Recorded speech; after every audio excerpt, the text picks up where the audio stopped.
John Brennan, thank you very much for joining us. I'm going to dive right in with what is in the headlines right now, and that's North Korea. We've seen a record number of North Korean missiles being launched. This is in a record year for North Korean missile launches, and it just seems to keep going. There may be questions about their nuclear warhead capability, but there's gathering consensus that a missile can strike the United States at this point. And so the drumbeat continues. We see escalation this week. Are we judging this leader in the right way? Well, North Korea has been a nuclear state for quite some time. They were able to develop a nuclear warhead, and as you point out, they've developed a broad array of missiles that can go short range, as well as intercontinental range to hit the United States. And I think they continue to refine the missile capabilities and the mating of that warhead so that they feel confident that if they were to launch some type of nuclear strike, that the actual target will be hit with the nuclear detonation. And I think Kim Jong Un likes world attention. And with everything focused right now on Ukraine and Russia and China, I think maybe he feels that this is the time maybe to do some things since there's been a lot of focus in other areas. Maybe he thinks that the United States and other countries are not going to pay attention to what he's doing and respond. But we should be worried about what's going on because Kim Jong Un does have a capability that poses a threat, not just to the region, but also to the United States proper itself. And it seems at this point that it's not only about survival for Kim Jong Un, but the disarmament question has become almost part of his identity. Without that, he has very little left. And we rely a lot on the Chinese. That has not seemed to work out. I've heard for more than 2 decades, we need to bring the Chinese in, the Chinese have to help. Do we need to change strategies? Well, I think the reason why he has a nuclear capability is, in his mind, he wants to deter the United States from an invasion of the Korean Peninsula. He believes that the United States is determined to unify the Korean Peninsula under the leadership of Seoul, South Korea. And so therefore he sees it as a deterrent. That said, I don't think we can dismiss the possibility that he could use it in some type of first strike capability. Now, we have worked with the Chinese, and sometimes the Chinese cooperate with us in terms of putting some pressure on Kim Jong Un. But Kim also does not just listen to what the Chinese say. He has his own mind in terms of what he needs to do in order to advance North Korea's strategic interests. So I don't think we can rely on the Chinese. I do think it's appropriate that we have stepped up our military training exercises with the South Koreans. We continue to work very closely with the Japanese. We have the Quad now in Japan, India, Australia. So we're trying to strengthen our capabilities in that part of the world because I do not believe that Kim Jong Un is going to give up that nuclear capability. He certainly, I think, is not going to do anything to give it up after he saw that the United States reached a nuclear deal with Iran, only to have one administration forge that deal while the next administration tore it up. So it does hurt our credibility in terms of negotiating, particularly on the proliferation nuclear front. And he also has seen examples around the world of what may happen to leaders when they give up their nuclear weapons. He can look to Libya. Yeah, exactly. Yeah. So he clearly has a stranglehold on power. And despite the fact that his country is really destitute in terms of the poor economy, people are starving, but he continues to invest in this military capability, particularly in the non-conventional, the nuclear capability. And these missiles can deliver conventional warheads as well as nuclear warheads. So it's a formidable military capability that North Korea has, and we cannot lose sight of the threat from him.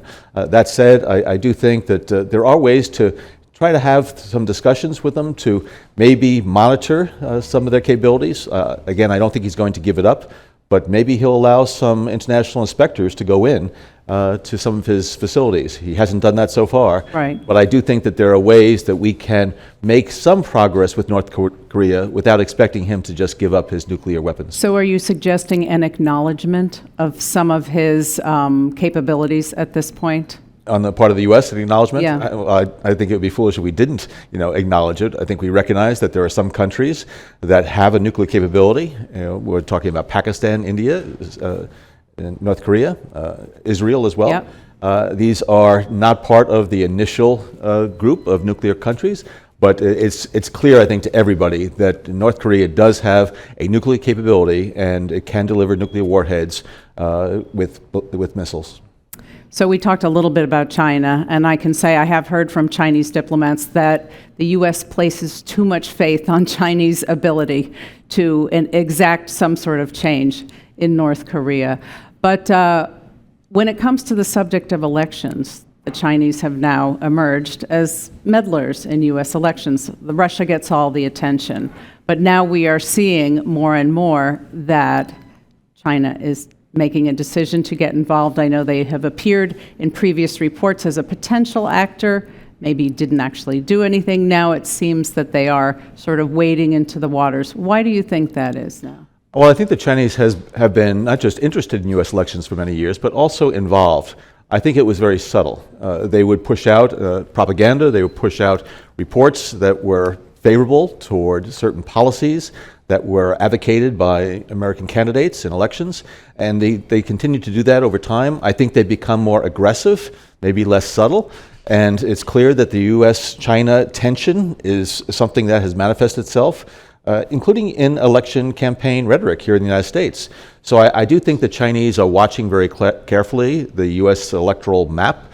They're astute observers of the U.S. politics, and I think what they're trying to do is to try to enhance the prospects of some candidates who might be less aggressive toward China and maybe more accommodating towards some of the things that the Chinese want to accomplish, not just globally, but also here in the United States. I want to ask you another China question just because I have to try to imagine what you were thinking. A lot of us saw at the recent Chinese Party Congress, the former President Hu Jintao escorted very unceremoniously off the podium. What was going through your mind when you saw that? When I first saw it, I thought it was a very intentional snub as a way to just have his predecessor, Xi Jinping's predecessor, exit the stage as a signal to the Chinese people that the past is gone and now I am fully in charge. I think looking at some of the footage, there may have been some type of disagreement between Hu Jintao and some of the other people. He didn't have a chance to review or vet some of the candidates for the Politburo and for some of the senior leadership positions, and he seemed to be reacting to that, and that's why I think he was escorted off the stage.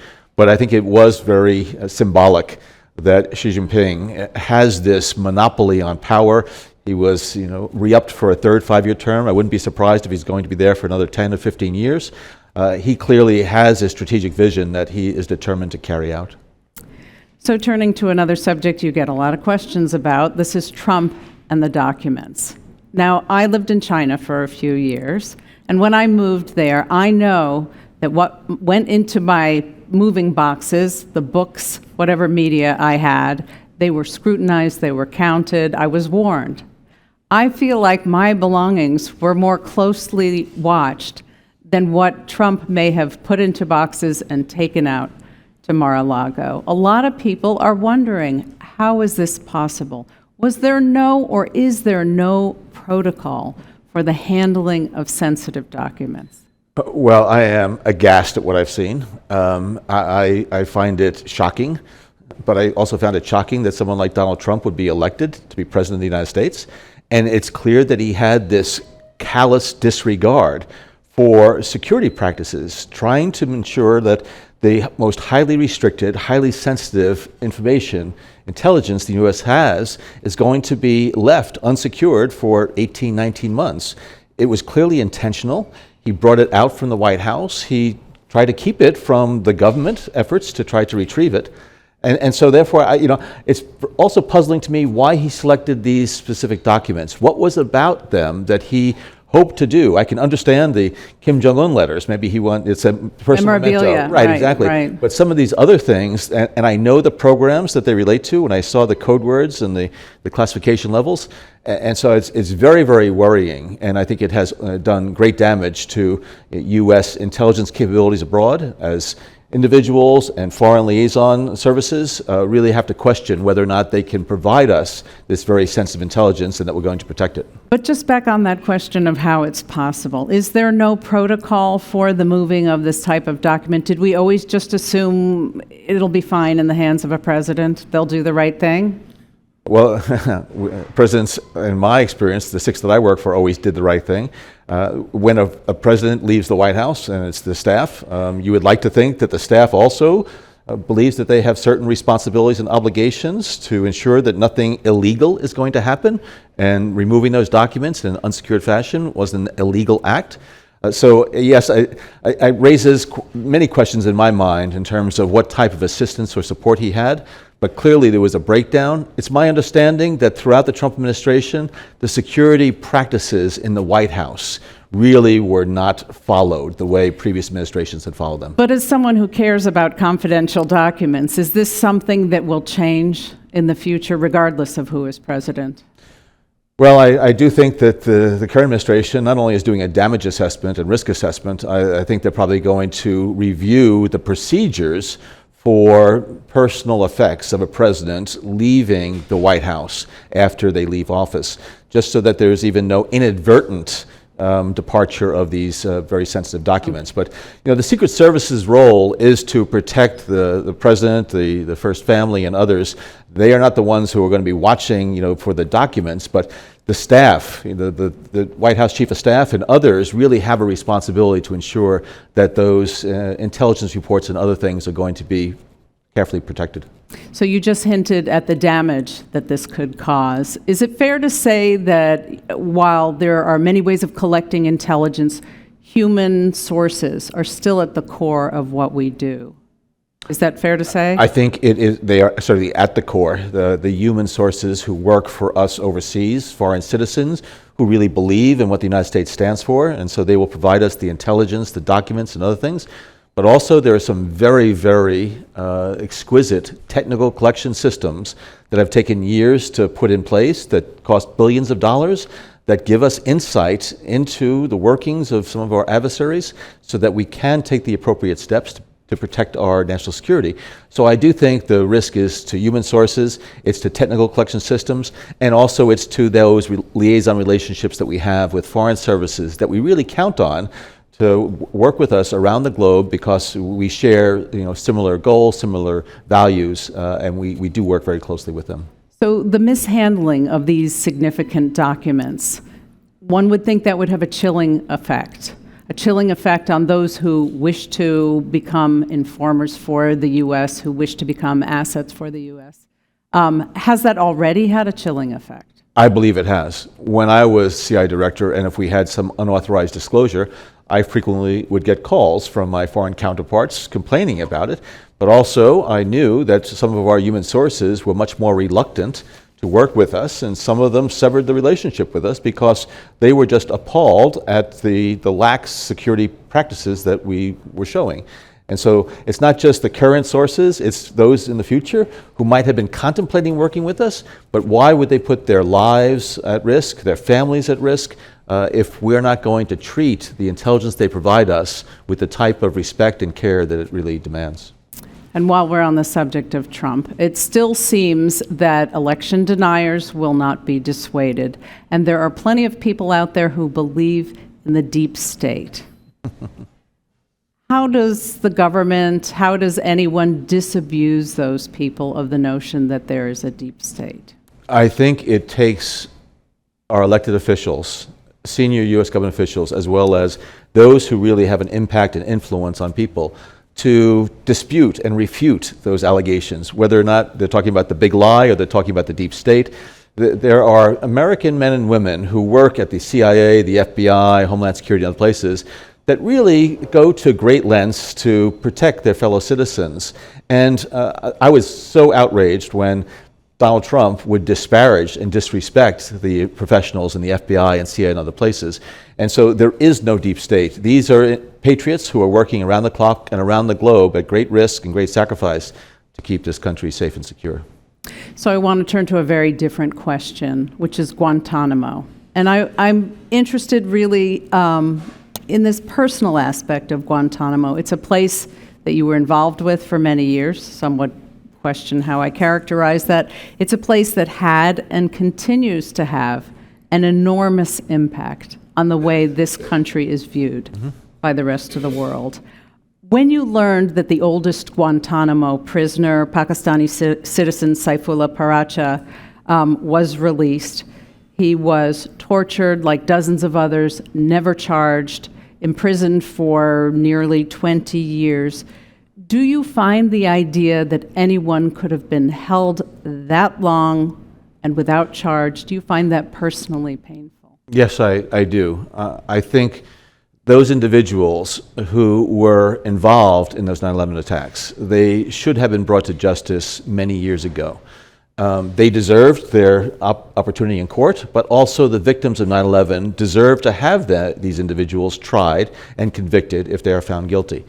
It was unfortunate that it was decided, and it was decided during the Obama administration, to put these people in the military commission route, as opposed to in Article III courts in terms of the U.S. Civilian justice system. Because the civilian justice system has, I think, a strong history and a good ability to carry out these prosecutions effectively and quickly. But the military commission route was one that was really unexplored. There wasn't a lot of case law in it, and so it's been delay after delay after delay, and so that's why it's been very unfortunate that here we are 20 years on and they still have not met their day in court. So there's still 35 approximately prisoners. A portion of them are on track to be returned to their countries, maybe 10, who knows. How do you explain to people why it takes so long to return a prisoner? Well, some of these individuals who are transferred overseas, they're transferred into the custody of a foreign government, and there are certain arrangements made to ensure that these individuals do not just go the route of returning to a terrorist group. Just because they are released or transferred overseas doesn't mean that they were totally innocent at all. But we never were able to charge any of these people. Well, I know. It's the problem related to the military commissions. I just don't think we were able to bring those charges effectively. And a lot of these individuals, you're right, were suspected of terrorist activity, but some of them I don't think ever should have been there for that length of time. But it is unfortunate, and I'd like to think that the government is going to try to resolve this issue. Again, charge those individuals who deserve to be charged and convicted, but also transfer to countries, either the countries of origin or their last point of departure before they were taken captive, so that we can close Guantanamo. It is a blight. It is a taint on us, and I would like it to be closed. For those who were never charged, do you think the U.S. has a responsibility if there is difficulty in returning these individuals? Do you think the U.S. has a responsibility to perhaps offer them a home in the U.S.? Well, there has been legislation, and the Congress is adamantly opposed to bringing these prisoners into the United States, even to stand trial. So I think there are a lot of legal impediments to that. But the United States government, the administrations have worked hard over the years to try to find countries that would take these individuals, again, under the appropriate conditions so they don't just go off and carry out maybe additional terrorist attacks. And I have to pick up my pace here because I'm seeing time. There's a lot of questions I could ask you, but inflation and its link to Ukraine. This is something that could cost the Democrats control of Congress. How do government officials, leaders, politicians, someone like you, how do you explain to the American people the cost-benefit equation of sticking with the course? Well, that's what the job of the president and members of Congress is, to explain to people that the United States cannot just isolate itself in this world. This is an interconnected world. And what happens globally does affect our interests. It affects not just the issues related to inflation, but global supply chains, other types of things. We have to watch out what's happening not just in North Korea, but also China. And Russia's unprovoked invasion of Ukraine, a European country, destroying much of that country, killing tens of thousands of individuals, including of his own troops, That is something that I think the United States, as the leader of the free world, cannot ignore. And so I'm very glad that the United States, along with our NATO partners, have been very supportive of Ukraine, providing them the capability, the weaponry that they need in order to withstand the Russian military. But there is going to be a question of how much we're going to be able to afford to give to Ukraine. It does come at some price, but clearly the Europeans are feeling that pinch because of the cutoff in Russian oil and gas into Europe. So I think we recognize that this is something that really is quite an inflection point as far as relations between Russia and the West. We have to stop Russia in terms of not being able to be victorious in Ukraine, and it is going to come at a cost. And I'd like to think that the American people recognize that we cannot just worry about ourselves here in the United States. We really do have, I think, responsibilities globally. So on the question of Russia and how we are managing them, back in 2017, you said after Russia marched into Crimea and then annexed it, that Putin's decision to bring military into Syria was really based on the idea that he didn't see a Western military reaction. And you compared it to the idea of the schoolyard bully that needs to get their nose bloodied. You basically said Putin should have had his nose bloodied a bit. So now here we are in a proxy war, essentially, with Ukraine. Are we handling Putin correctly now? Well, that schoolyard bully now has two black eyes. He has a bloody lip. He has taken some real shots to the gut. And so it's clear that that bully was not as fearsome as I think a lot of people thought.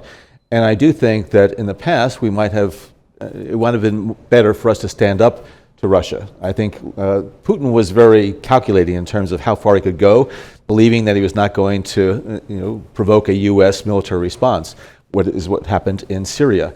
But clearly Ukraine is a different situation, and the NATO countries decided that this could not be just left unaddressed.